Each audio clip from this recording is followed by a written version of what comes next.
Alright, what's up everybody? It's guubums back, and today I'm going to be making a legend guide video. This will probably be the only one you ever need on this patch, just because of like how, I guess, concentrated the legends are right now. So it's generally like centralized around a couple of the ones. But yeah, anyways, if you guys don't know who I am, I'm guubums. I've been playing competitively since set 4. I've been rank 1 every set, was rank 1 for most of last set, and yeah, so now I'm playing this set, I guess. So, okay, very quickly, obviously the very best legend in the game right now is Ornn. I'm pretty sure, like, if you watch any streams, if you, like, have been paying attention at all to, like, competitive, or, like, I mean, there's not too much competitive league going on right now, but if you've been paying attention to the high elo players at all, the high elo lobbies are always dominated heavily by Ornn. So, just, like, talking about it real quick is just, like, all three of these are pretty solid. Like, why is Ornn OP, right? The reason why Ornn is OP is just because, like, all 9 of these are actually takeable. There's not a single other legend in the game where like even like 5 of these are probably takeable, and one is like all 9 are takeable. And the thing is, like, not only are all 9 takeable, all 9 are like good to like okay at worst, but obviously like some of them are great. So I'd say like Latent Forge, Portal Forge are great. They're almost like best in slot for their tier. So for silver, Latent Forge is very insane. For gold, Portable Forge is insane. I think for prismatic, Living Forge is like okay. It's not like the greatest, but it's not like the weakest. And then obviously all of these, depending on like if you need items, depending on like what you need at the time, these are always like decent to fall back on. Obviously, in some cases you don't need items, and that's where I guess like these options will fall short. But you know, for the most part, like this is completely fine to take any of these whenever you really need, because like say you need some defensive items, but you have like your carries filled out, you can still take these and you'll still be fine. Anyways, like there's not too much to talk about like Ornn being the best, without going into like his items. And they changed like the Ornn items around a decent bit this set. So just it's probably like good to familiarize yourself with this and like kind of like what comes to play. Most of the time you are going to be picking the gold portable forge by virtue of it just being the most common one. So just like talking about getting these on 2-1 and like talking about how to like proceed from your game from there is going to be like really important. So very quickly, if you just like going by the stats, the best ones in the game are going to be Manazane and Zhonya's for the most part. The reason why Anima Visage is obviously so high up in the stats is just because Cho'Gath abuses it really hard. Obviously, Anima Visage is still good regardless of whether or not you're playing around Cho'Gath, but at the same time, it is a little bit weaker than, for example, Manazane and Zhonya's when you're not playing around Cho'Gath, so just keep that in mind.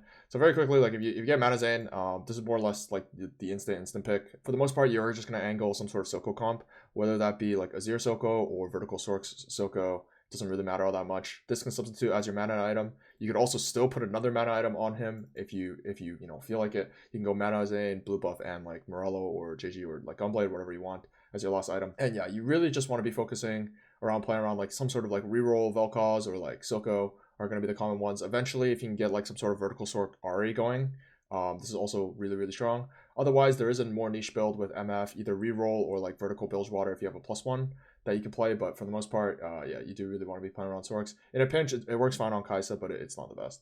Anima Visage, very like Anima Visage is like something you want to take on 2-1 if you're like trying to streak. For the most part, obviously this gives like 500 HP, which is a lot of good stats. In the early game, obviously it makes like a tank really unkillable. So if you stack like Anima Visage, say you have a Stoneplay, Bramble, or like even like a Declaw or Redemption on an upgraded tank, most of the time you can like 5 streak on stage 2. Doesn't matter if it's like who it is, as long as you have like any random backliner, you just stack Anima Visage. And then late game, you move it to your main tank. The best one in the game right now is Nasus. Otherwise, obviously, like playing around set just fine. Zhonya's, I mean, it's pretty much this tells the entire story. You want to be playing around one of these 4 units. Azir in the Azir comp, Kai'Sa in the Kai'Sa Fiora comp, Ward in like the 6-layer comp, but like that's a little bit probably hard to get to, so I'd probably just mainly focus on either Sorks or Azir Kai'Sa. With Zhonya's, like I think Sorks is slightly worse. Also, if you are to play around Sorks, you probably want to be playing around the Azir version of Sorks, which is like Silco carry, but like play around Azir, just because Zhonya's specifically is really strong on Azir. And then in the early game, you just put on any AP item holder and it's fine. Hull Crusher generally is just a tank item. You generally want to like take this to streak, similar to Anima Visage. It's probably like slightly strongest on a bruiser, and the best bruiser in the early game is probably Graves 2. So if you want to be playing around Graves 2, that's going to be good. Late game, you just put this on any tank if you have any, or if you're like, say you're playing around either Mordekaiser or Fiora. Those are like the bruiser type champs in the late game. That's fine as well. Otherwise, like Rek'Sai reroll, but that's probably not that good of a comp, so I won't really suggest that too much. But Yeah, Hull Crusher, generally like a streak item just because of the stats it gives. Sniper's Focus, super generic. It's strongest on, I'd say, like the gunners, so Jinx and Aphelios, but it's perfectly fine on, you know, Azir, Kai'Sa, even Silco in a pinch. I'd probably prefer not to put it on Silco. There's a couple of wasted stats, also because like he doesn't benefit from the range at all, but definitely look out for like Azir and the gunners when you play around this. And then Infinity Force is like the most generic one in the entire game. It does heavily favor AD champs over AP champs. So like even though it gives every stat, just by virtue of like how the stats work in the game, it does favor AD champs. So the best users of it are going to be like Fiora. It says Xayah here, but like don't trust that. Xayah's a little bit out of the meta. She has a place in the meta, but she's not gonna be that strong. So like I'd say like Fiora, Aphelios, so the gunners again is gonna be really strong. This is also really strong in the reroll comps. So for example, any like melee reroll comps really like having an Infinity Force. So that could be like Kiana, Graves, in the Rogue's reroll. It could be like in the Bruiser's reroll. Okay, I want to put this on Cho'Gath because it's like it gives too many like stats that you don't really care about all too much with Cho'Gath. You really just want the tank items on Cho'Gath.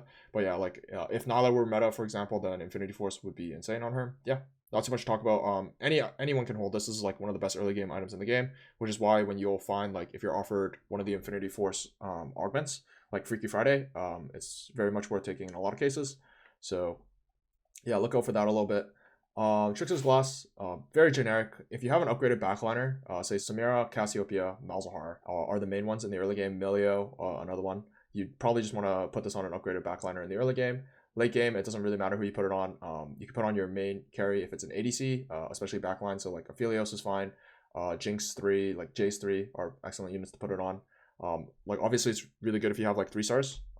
Generally it's best on a backliner. So a lot of people will be like, oh, what about like Trickster's Jarvan for like the CC? The problem with J4 is that like even J4 2 with no items. Okay, J4 1 with no items pretty much doesn't cast late game. J4 2 with no items in the late game struggles with casting. Oftentimes if he gets CC'd at all, he will not cast. So if you think about it, like a unit with 70% of the HP of J4 with 30% more mana, like how often does it cast? Probably like 1 in 3 fights. It's probably at that point, unless you really need the front line, it's going to be not that impactful. So it's better to just put it on like a carry with their traits ticked out. So like say you're playing around Sorks, putting this on like a Silco or even a Vel'Koz is fine because the clone Vel'Koz or the cloned unit is getting all the active traits. So like if you think about it, if you're playing 6 Sorks and you have an extra Silco 2, that's a 6 Silco 2. And yeah, maybe he only casts like once or twice because he has less HP and requires more mana to cast. But at the same time, like obviously those are really impactful, right? And they're just like going to be more impactful than a lot of frontliners who just don't benefit that much from it. The exceptions to this is probably like Taric and Sorks. I think in Sorks specifically, I don't know why I use that example, but in Sorks specifically, you probably do want to put this on Taric just because Taric with Bastion with 6 Orc probably provides enough frontline. Also, he does cast just because his mana is really low. He won't chain cast like you're probably used to with Taric, but he will cast at least once, and that's a lot more valuable than even J4. But obviously, like once you get to the legendaries, this gets really strong with like Aatrox, with Scion, even certain rises. Last set it was Senna was another really common you'll see this on. But yeah, just this is pretty solid. It's really good as a streak item, but finding a user for it late game is not always like the easiest task. DFG, pretty standard stuff with DFG. It's just best on like Kai'Sa and Silco. Standard stuff, you just play AP with it. This is like there's not too much to talk about, but this is just like purely an AP damage item. It does give 30 mana, which is super relevant for like, so you have like Nash's Tooth on your Vel'Koz or Silco for whatever reason. It's not the worst item in the world, but sometimes you have to build it, especially like if you think about when you're using bow in AP comps, it's not going to be the most useful. Nash's Tooth does give 30 AP and 40% attack speed. That 30 extra mana paired with Nash's Tooth does give you your proc a lot faster, which then you can use like Nash's Tooth as like a pseudo mana item, because if you think about it, you're just auto attacking 40% faster, which means like you're getting 40% more mana, right? So Eternal Winter, just put it on a tank. I don't know, like this item is like probably overrated because of how annoying it is to deal with. The thing is, if you have this item and you don't have a 3-item tank, so you like if you say you don't have like Eternal Winter, Stoneplate, Warmogs, then it's not really going to do much just because the unit will die, and you can't even guarantee that the enemy is going to focus that unit anyway, so like the effect is also not going to be all that valuable. Yeah, this is probably like slightly overrated. As you can tell, like just the stats are not insane on it. I mean, it's fine, but like just make sure that like if you are taking this, you probably already have an upgraded frontliner as well as like some defensive components, or else yeah, you're just not going to get enough value from it for a really long time. Gold Collector, I would only ever take this with a Samira 2 opener. I would never take this on any time past 2-1, and I'd only ever take this if my board was already strong. It pairs well with IE and other crit chance stacking stuff just because it gives crit chance, but for the most part, this augment gives like no stats. So it's a really weak item, like even compared to a regular item. I guess like the easiest comparison is Deathblade, just because there's an augment in the game called, I don't know, it's a Deathblade. It's a Deathblade augment anyway. That augment pretty much gives like the same thing as Gold Collector, but it's historically always been stronger, just because Deathblade is a significantly better item than Gold Collector. So even though Gold Collector, you get more gold by virtue of it executing units, and obviously you have to last hit units to get the gold. It still doesn't matter. Deathblade, the Deathblade augment was significantly better. So I'd only take this, yeah, if you have like a Samira 2 opener. Late game, you obviously want to be playing around like some sort of 80 carry. The best one in the game, once again, is Gunners. So it could be like Jinx 3, Jace 3, Aphelios 2, standard stuff. Death Stance, this is only really good, once again, if you have like a Samira 2. The thing is, it gives 1080 and 25% attack speed. So, or you have like an upgraded frontliner, like Bruiser unit. So like that would be like Warwick, maybe Neferi, a Set maybe as well. Like pretty much any of the Bruiser units.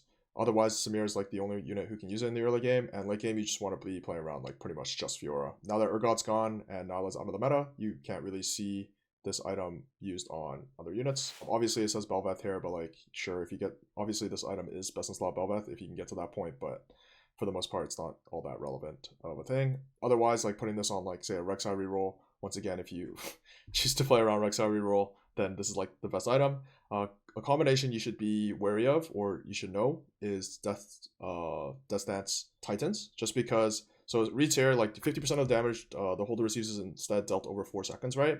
So if you think about it, like the way it works with Titans is just like every tick that the champion receives gives you a stack of Titans. So if you have Titans Death Stance, then that just means that you have a 25 stack Titans at like 2 seconds. Which obviously is really good, because if Titans, you know, started at 25 stacks every single fight at 2 seconds, then it would be the best item in the game, right? So yeah, that's the stance. Not too much to say about it. Really just play Fiora. As for these last 3, okay, this one doesn't even get given by Ornn, and this is a legend guide technically. I know I'm talking about all the Ornn items, but this is a legend guide. It's not all that relevant. Just put this on like a random frontliner and you'll be fine if you ever get this. You only get it from like a different augment, so it's not relevant to the guide at all, but whatever. Figured I'll talk about it. Mogul's Mail, pretty much wouldn't take this under any circumstance. It's really bad right now. It's just poorly statted. But the only time I would take this is like, say I have like a full defensive item either in Warmogs or Stoneplate already, as well as an upgraded frontliner, as well as probably being able to streak most of the time. So it's like you, like, I guess the best example is like, I don't know, Aurelia 2, Samira 2 with a defensive item, say Warmogs or Stoneplate or Bramble or something like that. You can't get Bramble, but sometimes you can. But anyways, I would stay away from these two. And Goldmancer, this one I would definitely stay away from. I think there are like some very, very niche scenarios where you would take this, but I don't know. It's really, really tough to see myself taking this. I think the only I guess example of it might be like, say you have like an AP item start, so like Tier Rod Cloak is the best one right now. If they offer you like Goldmancer and Collector, you probably are forced to take the Goldmancer.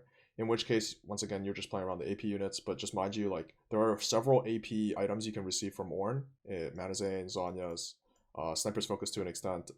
Even Triforce is not great, but it'll be fine in a pinch. Like Goldmancer is worse than all of them. You do require, it gives 25 AP, which is like nothing, but obviously it gives you up to 55 AP, but like having to maintain 30 gold to have that extra 30 AP, even though for like the most part of the game it's not going to be all that relevant, it is still super relevant in the cases where like obviously you can't stay above 30 gold, right? Your carry or your unit, generally your carry will be losing a lot of stats, and it's just not worth it. Anyways, so that's all the Ornn items and how to play around them, which is like the Ornn portion of this video. I actually think there are going to be a couple other legends I do want to talk about that aren't Ornn, that are kind of meta at the very least right now. But yeah, so, and then very real quick, just like talk about is like 3-2. Once again, like if these two are just really, really generic, the 6 gold and 4 gold is actually not to be ignored. Obviously it gives you an item, and oftentimes the item that it gives you can help you fix the items that you have, but also that gold and 4 and 6 gold is often really relevant, because by the time it reaches 4-1, oftentimes this 4 to 6 gold can balloon up to like 8 with 4 gold, and even like maybe like 10. Sometimes like even higher than 10, rarely higher than 10, but oftentimes this represents like 3 to, I don't know, like 2 to 5 to 2 to 6 extra rolls on 4-1 when you level to 7. So this is obviously really relevant. As far as 4-2, okay, this one, there's not too much to talk about. I actually think the silver one is probably the best of the 3, just because like oftentimes if you're taking the silver one, that means like your components on your bench are bad, and you want to try to fix them with this. Obviously this lets you fix at least 2 most of the time. Sometimes you can low roll, but sometimes like you can always low roll, right? So yeah, that's Ornn. Just so standard. You can play tempo with it. You can play for value, just because like if you have all your units itemized, obviously you're going to be strong. Latent Forge is like excellent in the early game if like say you're opening, just because obviously the value is being given to you 8 turns later, so it's like a value oriented augment instead of like a tempo oriented augment. The gold is an insane tempo augment, one of the best ones in the game, if not like the single best like pure generic one. So yeah, that's all there is about Ornn. And then the second one I want to talk about really was just Lee Sin. I mean, I'll talk about Ezreal, Yi, and Caitlyn a little bit as well, but for the most part, if you're not playing Ornn, you should probably be playing Lee Sin, just because I don't really see an argument for all the other legends in the game, just because like Ornn will just outclass them. Okay, so for Lee Sin, you're really just looking for just like these rerolls. Like yeah, there's a lot of reroll comps in the game. Cho'Gath, Rogues, Gunners are the main ones. Probably those are the 3 probably strongest ones, unless I'm missing something off the top of my head. I mean, there's like niche ones such as like Twisted Fate and Vel'Koz. Even like MF Nautilus is a decent reroll. I don't know, off the top of my head, I can't think of like every single reroll comp, but obviously the main ones are going to be Rogue, Cho'Gath, and Gunners. So yeah, if you're picking Lee Sin, you're pretty much just like picking Lee Sin and just sending a reroll. Whichever one you can commit to from early on is going to be the best. Obviously, you commit based off your items. Certain times, galaxies are going to be really relevant. So if you're playing Lee Sin, the best galaxies to look for are going to be item-oriented galaxies. Obviously, this is giving you a lot of gold, so you want your galaxies to be giving you items, or sorry, portals to be giving you items. Shurima Bazaar is, off the top of my head, is probably one of the better ones, just because like it really helps with picking out like certain components that you want. Otherwise, like Ornn, the Ornn augment one or Ornn item one is pretty good. Just pretty much anything that gives you items or like something like that is gonna be good. Sometimes I'd say Econ's like slightly worse, but it's not like the worst thing in the world, just because you don't want to be taking like Econ Galaxy as well as taking all of these. And then pretty much what happens is like, say you hit your whole board, that's great. But like if you don't have items for everyone, you're still going to be relatively weak. Or if you're like down a combat augment, you're going to be relatively weak. So yeah, these are just pretty good in a pinch. I'd say like the Prismatic is relatively mid, because most of the time you are rerolling. So the champion duplicator represents more or less just a lesser champion duplicator, in which case the Prismatic is barely better than the gold and the silver. The gold and the silver are oftentimes worth taking just to like help you finish getting your 3-star of some kind. And yeah, it doesn't really matter. I'd say the 4-2 ones are really bad, but sometimes you do have to take them just because like, okay, I need to hit my unit or else I'm just gonna die. Yeah, that's when you would take these, but I don't know. It's bad for that even, because like, okay, you get half of it immediately and then you get half of it in 4 turns. So if you're about to die, yeah, great, I get 16 gold, but then like, I don't know, I get another 16 gold in 4 turns. In 4 turns, I'm just dead. So yeah, it's not very good.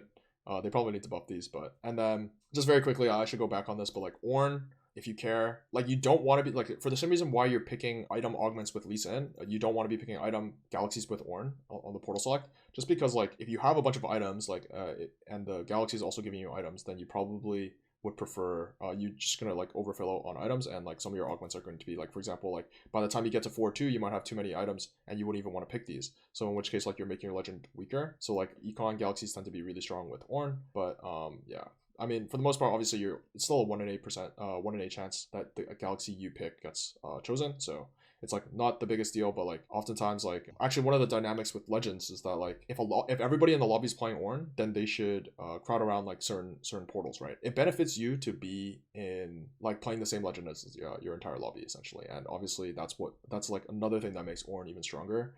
Something like in the past that happened was with Ezreal, everybody would be playing Glasgow Industries portal. And that's like really, really strong with Ezreal, but not that strong with like most other legends in the game, maybe with the exception of Bard. So then all the Ezreal players would get Glask, and then they would get an advantage. And then, yeah, pretty much you do want to be picking like the most common one, just because like if your lobby knows how to pick around their portals, it's going to really benefit you. And then lastly, I'll just talk about Yi. I don't know, like there's a pumping up Gunners and a pumping up Mordekaiser build, neither of which are very good. So I don't really want to talk about this one, but like if you do want to try those out, they are worth playing, I guess. It's like played, I don't know, you just take pumping up and then you take, I don't know, it's generally you're taking all 3 of these if you're taking pumping up, but otherwise battle ready Prismatic is really strong. Gold and silver are like relatively weak, I believe, if I recall correctly. And then actually there is a strategy where you can take Yi, skip 2-1s 2-2, and then you just always go for the 4-2 for gotta go fast, and you either play around Sorks or you play around, I'm pretty sure it's just play around Sorks. There might be another build that I'm missing, but gotta go fast is really good, just because like your units moving faster and generating more mana is really relevant. Obviously, like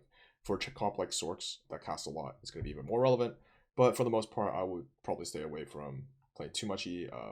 Once again, like my recommendation is always going to be Ornn in the current patch, but I played around with Urf a little bit. Once again, you're just his 3-2 and 4-2 are actually like super solid, but you're generally like picking Urf for the tome, and this just allows you to like commit to your comp immediately. There are a lot of viable comps right now. but some of them are weaker than others, obviously. So because the meta is like not super balanced, I would probably stay away from Urf for now as well. I did play a lot of Urf last set when I believed in him, but right now I just don't believe in him that much. So, and then lastly, I'll talk about, who do I even want to talk about? I don't know, these all suck. Pretty much. Okay, I should talk about Caitlyn. Okay, the reason why I think Caitlyn sucks, despite like it being picked by, I guess, like a good number of high-low players, is just because Caitlyn has one augment, or augment stage, which is just 2-1. 3-2 is completely untakeable under any circumstances. You'll never take these. And 4-2 is like sometimes takeable, but like they're also not that good, and they're niche, and they're like very much like incongruent with your 2-1. So your 2-1, the reason why these are good is because they all give a lot of tempo. You like with Stars Are Born, you just want to like find the best 2 cost and 1 cost pair and upgrade them both immediately. It gives you a lot of gold as well, so good amount of value, good amount of tempo. But then the thing is, like, the mistake people make is like with this, they greed too much just because like, oh, they think, oh, I get so much gold, might as well greed up to 50. Nah, like this definitely has to be a tempo augment, because like past like stage 2, this augment's no longer giving you any value except for the gold value it generates, which in some ways it's just like rich get richer, which is obviously a pretty weak augment. Same idea with starter kit. It's like it allows you to commit to a line immediately, and it gives you generally a good amount of tempo. Obviously you can low roll, certain 4 costs aren't going to be that strong, but yeah, these are just like tempo augments. They're incongruent with these just because like if you've gone to 4-2 by tempoing out your stage 2 and stage 3, you generally don't want to be taking these, just because these are like very much bailout. I need them in a pinch, or like bailout augments. It's like, okay, I need to hit something or else I'm gonna die, so I take one of these. Otherwise, like, yeah. So that's why, like, I don't know, I think Kate's just really weak just because like I don't think it's worth it to play a legend where you don't have choices on 3-2 and 4-2. Like being able to fall back on, say for example, Ornn or Urf or Ezreal on their 3-2 and 4-2s is to me really important. But yeah, pretty much you're just playing Caitlyn for 2-1. There's not too much to say about this. But yeah, that's the video. Pretty sure I was yapping a lot on this video, but if you have any feedback, just leave it in the comments down below. If you want to see anything more, obviously, once again, leave it down in the comments below. Otherwise, just feel free to follow my Twitch at guubums, my YouTube, subscribe to it, like the video, all that fun stuff, and my Twitter also at guubums. There will be links in the description below for them, and yeah, have fun climbing. Peace.